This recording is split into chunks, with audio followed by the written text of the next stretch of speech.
Harika and Hasini creations వారు నిర్మించిన చిత్రం సన్ ఆఫ్ సత్యమూర్తి. రాధాకృష్ణ గారు ప్రొడ్యూసర్గా నిర్మించిన ఈ సినిమా గొప్ప విజయాన్ని సాధించినందుకు ముందుగా ప్రేక్షకులందరికీ నా హృదయపూర్వకమైన కృతజ్ఞతలు తెలియజేస్తున్నాను. ఈ చిత్రానికి దర్శకుడు త్రివిక్రమ్ శ్రీనివాస్ గారు. జగమెరిగిన బ్రాహ్మణుడికి జంజమేళ అన్నట్టు త్రివిక్రమ్ శ్రీనివాస్ గారి గురించి నేను చెప్పవలసిన అవసరం ఆంధ్ర ప్రేక్షకులకి, ఆంధ్రుడికి ఎవరికీ అక్కర్లేదు. ముఖ్యంగా సరస్వతీ పుత్రుడైన త్రివిక్రమ్ శ్రీనివాస్ గారు, ఆయన నోటి వెంట వచ్చే ప్రతి మాట, ఆయన కలం వెంట జాలువారే ప్రతి పదం అది అందంగా ఉండటమే కాకుండా అర్థవంతంగా ఉంటుంది. ఈ సినిమా వరకు సన్ ఆఫ్ సత్యమూర్తి అని జనరల్గా సినిమాలో కొన్ని విలువలే ఆస్తి అని క్యాప్షన్తో చేసినటువంటి సినిమా ఇదని మనందరికీ తెలిసిందే. కాకపోతే ఇక్కడ తెలుసుకోవాల్సిన విషయం ఏంటంటే, కథాపరంగా చూసినట్టయితే మనం జనరల్గా తల్లికి ఎక్కువ ఇంపార్టెన్స్ ఇస్తాం. మాతృమూర్తి, జన్మనిచ్చిన తల్లి, జననీ జన్మభూమి, ఇట్లాంటివన్నీ అంటుంటాం. కొంచెం లోతుగా పరిశీలిస్తే ఈ పితృస్వామిక వ్యవస్థలో తల్లి జన్మనిచ్చినంత వరకే, ఆ తర్వాత తండ్రి పడే కష్టాలు, తండ్రి పడే బాధ్యత, తండ్రి పడే మానసిక సంఘర్షణ, కొడుకుని సరైన పద్ధతిలో నిలబెట్టాలని, కొడుకుని జాగ్రత్తగా చదివించాలని, కొడుకు మంచి జీవితం ఉండాలని, మంచి భవిష్యత్తు ఉండాలని ఆ తండ్రి పడే తపన అంతా ఇంత ఉండదు. అందులో షేర్ మాత్రమే చేసుకుంటుంది తల్లి అని భావన. అలా అని తల్లికి అసలు రూపమే లేకపోతే, బిడ్డకి జన్మనివ్వకపోతే మనం చేయగలిగింది ఏం లేదంటానికి తల్లికి ఆ ప్రాముఖ్యత ఇస్తూనే తండ్రి తీసుకునేటువంటి బాధ్యతల్ని ఒక అందమైన రూపంలో, అందమైన పద్ధతిలో చెప్పడానికి త్రివిక్రమ్ శ్రీనివాస్ గారు ఈ సినిమాలో ప్రయత్నించారు. ఆ ప్రయత్నం 100% సఫలీకృతమైందని అనుకోవాలి మనకి.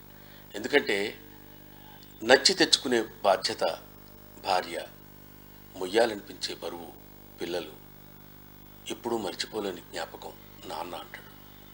ఇలాంటి మాటలు సినిమా నిండా ఒక చోట ఉంది, ఒక చోట లేదని కాకుండా తండ్రి కొడుకుల అనుబంధం కానీ, స్నేహితుల మధ్య జరిగే అనుబంధం కానీ, బావమరుదుల మధ్య జరిగే అనుబంధం కానీ, మామాలుల మధ్య జరిగే అనుబంధం కానీ, మానవీయ సంబంధాలన్నింటినీ అత్యంత శక్తివంతంగా, రమణీయంగా ఈ సినిమాలో తీర్చి చెప్పాడు. ఇది కథకి సంబంధించినంత వరకు హాయిగా, ఆనందంగా నడుపుతూ కేవలం కామెడీనో, లేకపోతే ఫైట్స్, లేకపోతే డ్యాన్సెస్ ఏవో వాటికే ప్రాధాన్యతని కాకుండా, వీటన్నిటితో పాటు కథ ఉండటం కాకుండా, కథతో పాటు ఇవన్నీ ఉండే విధంగా ప్రయత్నం చేసి తను చేసినటువంటి ఈ సినిమా ఒక అద్భుతమైనటువంటి విజయాన్ని సాధించిందంటే, తెలియని లోపల ఎక్కడో కరెంట్ మనల్ని ఆకర్షించగలిగేటువంటి పాయింట్ ఏదో ఉంటుంది, అది మిమ్మల్ని ఆకర్షించింది. అందుకే మీరు చూస్తున్నారు. మీరు ఒక్కరు చూడటమనే కాకుండా కుటుంబం యావత్తు కలిసి ఎవరికొన్నా 1 టికెట్ 2 టికెట్లు ఇవ్వడం అనేది కాకుండా ఓ 10 ఇవ్వండి, 15 ఇవ్వండి అని అడుగుతున్నారంటే అది కుటుంబం అంతా చూడాలనుకునేటువంటి సినిమా.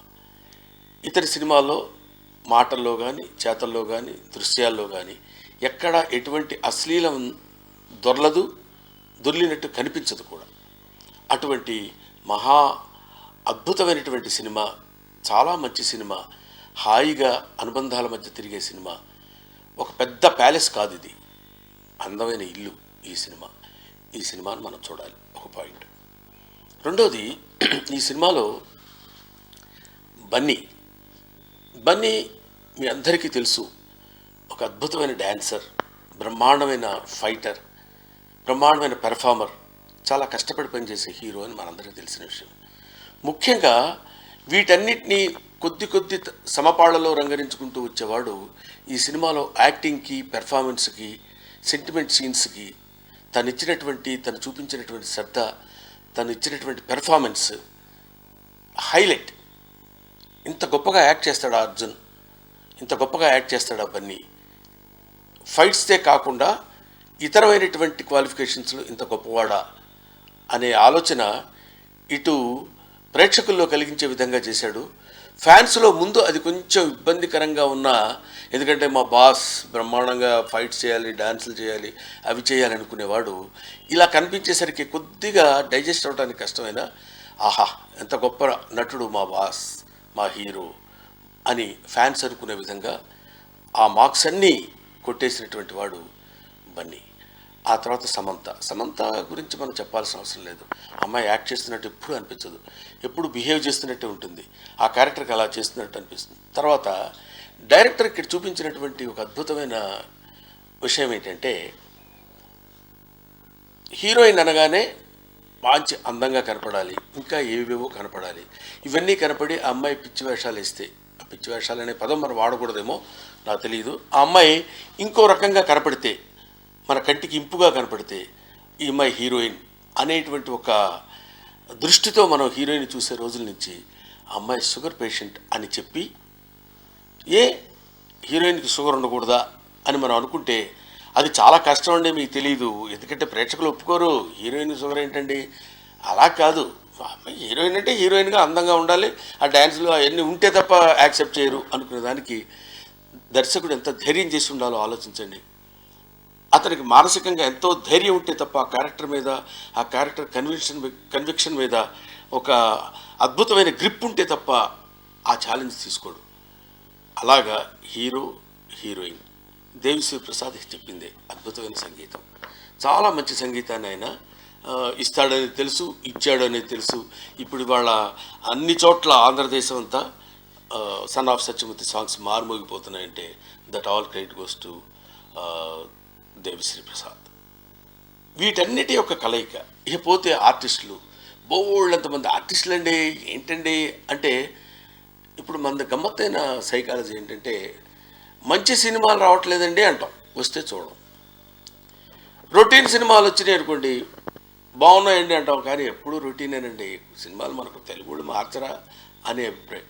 వీటన్నిటి ఆటుపోట్లకి తట్టుకుని అందమైన గోదావరిలా ప్రవహించింది సన్ ఆఫ్ సత్యమూర్తి సినిమా. చూడండి, ఆనందించండి, బాగుంది. పోతే ఈ సినిమాలో నాదొక ప్రత్యేకమైన క్యారెక్టర్. బహుశా త్రివిక్రమ్ గారి సినిమాలన్నింటిలో నాదొక చిన్న డిఫరెంట్గా విలక్షణంగా ఉండే క్యారెక్టర్సే ఉంటాయి. ఇందులో ఏంటంటే, నేను చెప్పిందే తప్ప ఎదుటివాడు చెప్పింది నేను విన్నాను. అది దానికి అందులో ఫస్ట్ నా క్యారెక్టరైజేషన్ గురించి ఒకటే మాట చెప్తాడు, నా వైఫ్ చేత చెప్పిస్తాడు. ఏంటంటే, మా ఆయన రేడియో లాంటివాడండి, అది మాట్లాడిందే మనం వినాలి తప్ప మనం మాట్లాడింది అది వినదు అని. ఇంతకంటే ఎదుటోడు మాట్లాడింది వినడు అని చెప్పడానికి ఇంతకంటే ఎగ్జాంపుల్ ఇంకెవరు చెప్పలేరేమో. అటువంటి క్యారెక్టరైజేషను అంత అద్భుతంగా తీర్చిదిద్దాడు ఈ సినిమాలో నాది. నేను వచ్చిన దగ్గర నుంచి చివరి వరకు ఏదేదో వాక్కుంటూ వెళ్ళిపోయి అందరినీ నవ్వించే క్యారెక్టరు చాలా అందంగా నన్ను తీర్చిదిద్దాడు. ఇలాగే ఆల్ క్యారెక్టర్స్, రాజేంద్ర ప్రసాద్ గారు కానివ్వండి, ఉపేంద్ర గారు కానివ్వండి, స్నేహ కానివ్వండి, సమంత, అమ్మాయి నిత్యా మీనన్, ఆదా శర్మ, వీళ్ళందరూ ఎవరికి తగినంత వాళ్ళు అద్భుతమైనటువంటి నటన ప్రదర్శించి, ఇంకా చాలామంది ఆర్టిస్టులు ఉన్నారు, వీళ్ళందరూ పేరున నేను చెప్పలేకపోయినా, రావు రమేష్ గారు కానివ్వండి, వీళ్ళందరూ వాళ్ళ క్యారెక్టర్స్ అద్భుతంగా ప్రదర్శించి, ఒక్కరోజు 2 రోజులైనా ఎంఎస్ నారాయణ గారు చేసిన సీన్స్ నాకు బాగా నచ్చాయి. తర్వాత దానికి ఆ డబ్బింగ్ చెప్పిన ఆర్టిస్ట్ కూడా యాజ్ ఇట్ ఈస్గా ఆయనే చెప్పాడన్న భావంతో చెప్పించారు. ఇంత అందమైనటువంటి కలయిక, అద్భుతమైనటువంటి సినిమా, చాలా అంటే ఏ తండ్రి మిస్ అవ్వకూడని సినిమా, ఏ కొడుకు మిస్ అవ్వకూడని సినిమా, ఏ ప్రేక్షకుడు మిస్ అవ్వకూడని సినిమా son of Satyamurthy. Kindly see the film, bless the crew. Thank you very much.